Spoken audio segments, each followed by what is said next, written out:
Guys, Trump पागल हो गया है। ट्रम्प ने अनाउंस किया है कि वो इंडिया पे 500% टैरिफ लगाएगा क्योंकि इंडिया रशिया से ऑयल इंपोर्ट बंद नहीं कर रहा है। इस एक न्यूज़ से स्टॉक मार्केट आज में बहुत ही ज़्यादा नुकसान में चला गया है। लगभग 8 लाख करोड़ के नुकसान में चला गया है एक दिन के अंदर अंदर। इसके साथ चांदी भी 10,000 रुपये लुढ़क गई है, सोने में भी भारी गिरावट आई है और निफ्टी भी 800 अंक नीचे लुढ़क गया है।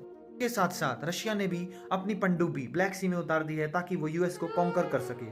आज की ये तीनों जियोपॉलिटिकल न्यूज़ सिर्फ बताऊंगा 3 मिनट के अंदर अंदर, वीडियो पूरी देखना। इस स्टार्ट करते हैं पहली वाली न्यूज़ से। ट्रंप ने बोला है कि वो इंडिया पे 500% टैरिफ लगाएगा अगर इंडिया ने रेसिप्रोकल टैक्स कम नहीं किया यूएस से आने वाले सामान को लेकर। मतलब है कि इंडिया से एक्सपोर्ट होने वाले प्रोडक्ट यूएस में जैसे टेक्सटाइल्स, फार्मा, इलेक्ट्रॉनिक्स के सामान 5% महंगे हो जाएंगे और उससे भी ज़्यादा यूएस के अंदर, और यूएस मार्केट में इंडियन प्रोडक्ट्स का खेल खत्म हो जाएगा।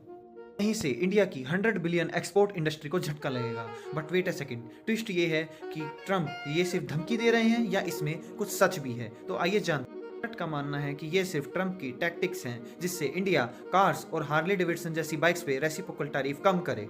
सबसे बड़ी आज की न्यूज़ है, अमेरिका ने इंडिया के साथ होने वाले सोलर प्रोजेक्ट से अपने आप को बाहर कर लिया है, जिससे इंडिया को सोलर प्लांटेशन में बहुत बड़ा इशू आने वाला है। के मुताबिक वेनेजुएला में अमेरिका ने इंडिया की सोलर अलायंस कंपनी को टारगेट किया है। वेनेजुएलन ऑयल ऑपरेशन से अमेरिका अलग हो गया, पर ऐसा क्यों? बैकग्राउंड समझो। इंडिया और वेनेजुएलन का ट्रेड था। इंडिया रशिया की तरह वेनेजुएला से भी कच्चा तेल खरीद रहा था सस्ते में।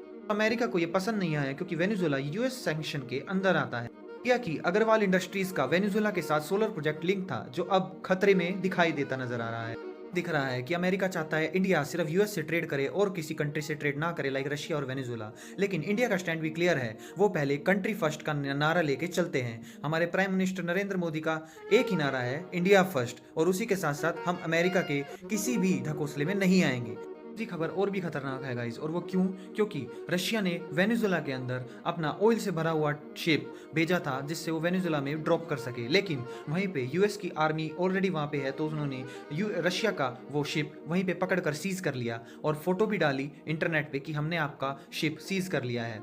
जवाब में रशिया ने भी अटलांटिक ओशन में अपना न्यूक्लियर सबमरीन उतार दिया और फेस टू फेस दोनों कंट्रीज के शिप वारशिप अपने आमने सामने लगे हुए हैं। ये वर्ल्ड वॉर 3 की भी एक बहुत बड़ा आगाज हो सकता है अगर ये चीज़ यहीं पे नहीं रुकी तो, क्योंकि ना रशिया किसी से डरता है ना अमेरिका किसी से डरता है।